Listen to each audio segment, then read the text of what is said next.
და იმედი გქონია, რომ ეს ამ პროექტის პრეზენტაცია მნიშვნელოვანი საქმეების კეთების დასაბამი იყო. მე თავიდან წარმოგიდგენთ პრეზენტაციას და მე შეიძლება რომ ვიმჯერდოთ ამ საკითხზე და სხვადასხვა პრობლემები წარმოაჩენთ. და ნახოთ ჩვენი სქემა, როგორ შეიძლება აღმოჩნდეს მომავალში.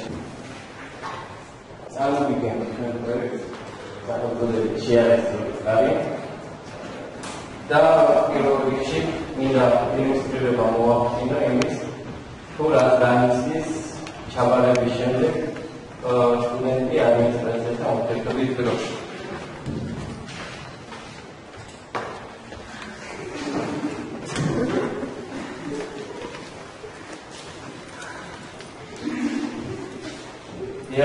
ერთადერთი საოცრებია რაღაცის შემთხვევაში და მართლა ასე ხდება. მე მართალია ზამთრის სტუდენტური ორგანიზაციის დაავადებული მაგრამ ბევრ შეფასება რომ აქ არაფერი ესაკნება. არ ჩნდება ეს განწყობა რომ იბრძოლოს თავისი უფლებების დასაცავად და შედეგის მისაღებად, არამედ უბრალოდ უჩნდება სურვილით დატოვოს ეს გადაჭრა. ჩვენი უნივერსიტეტის მთავარი პრობლემა არის ადმინისტრაციაში არსებული არაპროფესიონალები და სტრუქტურა არ არის საკმაოდ კარგად გამართული იმისათვის, რომ მოისახოს სტუდენტებს და სტუდენტების აქტიურობა ასევე არასწორი ვექტორისკენ არის მიმართული და ეს ხელს უშლის პრობლემების მოგვარებას. საუნივერსიტეტო პრობლემები სტუდენტების ჩართულობით თითქმის არ გვარდება. ბოლო პერიოდში ერთ-ერთი თვალსაჩინო მაგალითი პრობლემის მოგვარების იყო თარგმნის პროექტი და მე თვითონ გავისაუბრე თარგმნის ერთ-ერთ ინიციატორს. იყო გავრცელებული აზრი, რომ არაფერი მომხდარა ამ პროექტის შედეგად ისევ ჩაიარა როგორც ყველა დანარჩენმა და მე დავინტერესდი მართლა ასე იყო თუ არა და მან მიპასუხა, რომ ამ ეტაპისთვის უკვე ითარგმნა 6 ლიდერი თესეულის ფარგლებს 20 ლარს ერთ-ერთი და ახალი ძალები პროფესორები ვალდებული არიან გააკრიტიკულონ თავიანთი სასწავლო მასალა. ეს ჩემი აზრით არ არის პატარა შედეგი და ეს მაგალითი და სხვა მაგალითი რომლებიც ჩვენს მეგობრებს გადაჰყავს გახდა ჩვენთვის აი პროექტის დასაბამად. პროექტი თავის თავში გულისხმობს აქტიური სტუდენტების გაერთიანებას. კონკრეტული პრობლემის გარშემო ეს ძალიან მნიშვნელოვანია, რომ არ გაიფანტოს რესურსები სხვადასხვა მიმართულებით, არამედ ის სტუდენტი, რომელსაც ერთი პრობლემა აწუხებს, იბოლოს თანამოაზრეები და იბრძოლოს ამ პრობლემის მოსაგვარებლად. როცა სტუდენტები გაერთიანდება, ჩვენ თავაზობთ მას სტრატეგიულ და ეტაპობრივ გეგმას, რათა შედარებით იოლად მოახერხონ თავისი პრობლემების მოგვარება. და ეს მთავარი მექანიზმი ჩვენი გეგმის და თვითონ პროექტის არის საბოლოო ანალიზი, რომელიც დაიწყება განხორციელებულ ეტაპებზე. და მიღწეულ შედეგებს. ჩვენი შესაძლებლობები ამ პროექტის ფარგლებში შეიძლება იყოს მოხალისეების მობილიზება, ანუ ადამიანების რესურსებში, რომელიც მნიშვნელოვნად განაპირობებს ადამიანების ღირსებას.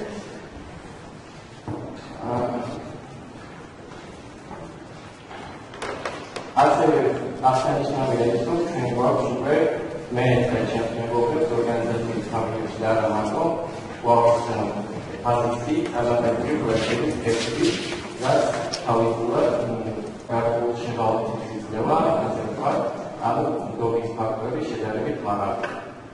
ურთიერთთანამშრომლობის მემორანდუმი აკავშირებს ჩვენს დიდ ორგანიზაციებს, დამფუძნებელ ორგანიზაციებს უნივერსიტეტთან. ეს მემორანდუმი გულისხმობს ერთმანეთის საქმიანობაში პროცესებს, ანუ პროექტების განხორციელებაში გარკვეულად ხელშეწყობას.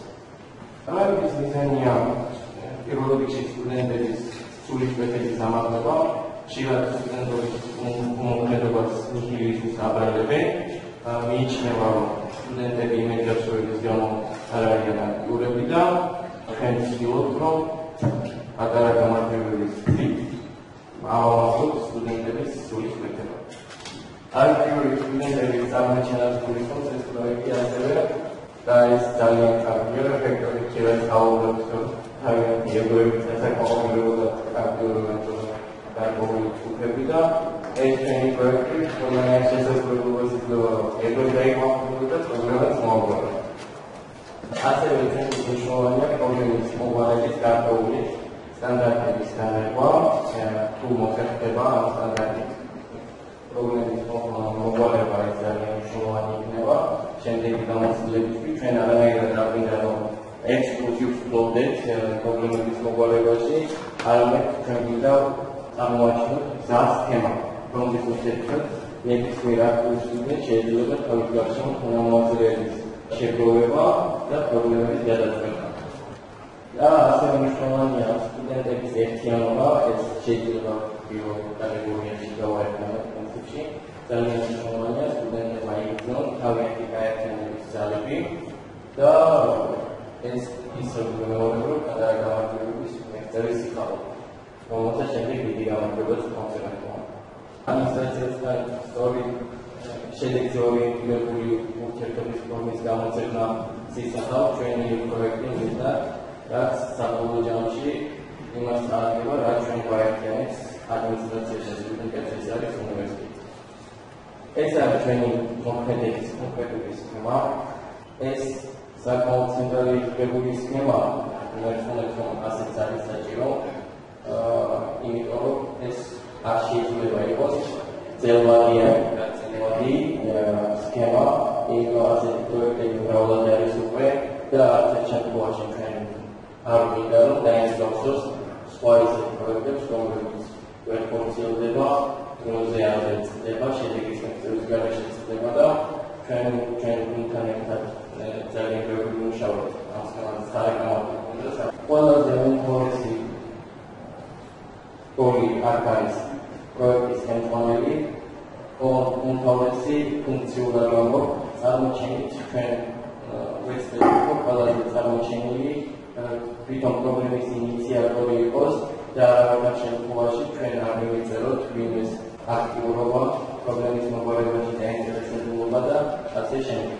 პროექტის ეყოლება ერთი ხელმძღვანელი, რომელიც მიიღებს აპლიკაციის ფორმებს პროექტზე და შესაბამისად ეს აპლიკაციის ფორმა დაახლოებით 60 წელიწადის სახეს უნდა ატარებდეს, ამაზე ჩამოყალიბდებით საბოლოოდ უბრალოდ ცხადი ერთია, რომ საკმაოდ შინაარსიანი პრობლემაზე ორიენტირებული აპლიკაციის ფორმა უნდა იყოს, იმისათვის რომ ჩვენ ვიხდეთ დაეზარება თუ არა პრობლემის ინიციატორს მომავალში ამ პრობლემას მიღწევს ბოლომდე.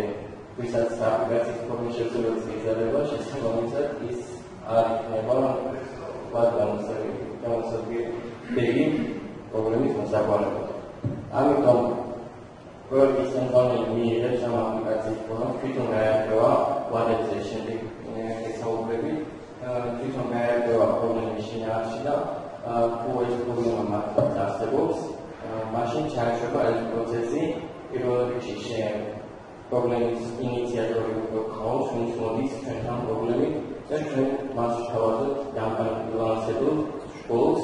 ეს არის პროექტის მენეჯერი, ჩვენ ვიცით რომ სტუდენტებს შემთხვევაში სხვადასხვა მიზანი შეიძლება ჰქონდეს და ამიტომ გადავწყვეტეთ და რეპუტაცია შეილაღოს არც ორგანიზაციის და არც პრობლემის მოგვარებაში ჩართული ფაქტის, რომ დამბალანსებელი როლი შემოგვეღო ჩვენი პროექტის მენეჯერის სახით. შემდეგ ხდება თვითონ პრობლემაში დაინტერესებული სტუდენტების მოძიება, ან გამოცხადება ვებგვერდზე, ან ისედაც გავაკეთებთ უნივერსიტეტში. ამის შესაძლებლობა იქნება, რომ არსებობს ესეთი პრობლემა და ყველა დაინტერესებული სტუდენტს ჩვენ მივიღებთ და ჩავთვალოთ პრობლემის განხილვაში. ასევე ჩვენ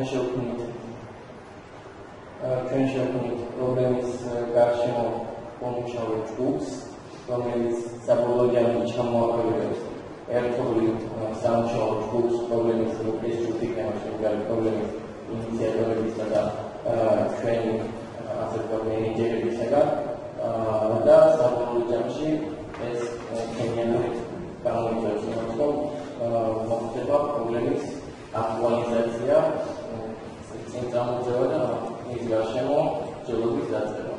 რადგან ეს პროექტი თავიდან დრაშობილად არ ყოფილიყო, ჩვენ გადავწყვეტეთ ზოგადად მონიტორინგის ერთ-ერთი როლი, რომელიც პირდაპირ დაქვემდებარებაში აქტის სინამდვილის დაქვემდებარებული და ზემოქმედი არ არსებობს იდეებში. ეს პირობითია ყველაფერი, რაც მომდინარეობს, ყველანი თანაბარი სტუდენტები ვართ. უბრალოდ მოახსენებს ანგარიშ დაწერს ერთობლივ სამუშაო ჯგუფის შუალედურ ანგარიშ დაწერს, რაც აკეთებს ის ამჟამად და ჩვენები ეს იქნება მონიტორინგის ეფექტური საშუალება.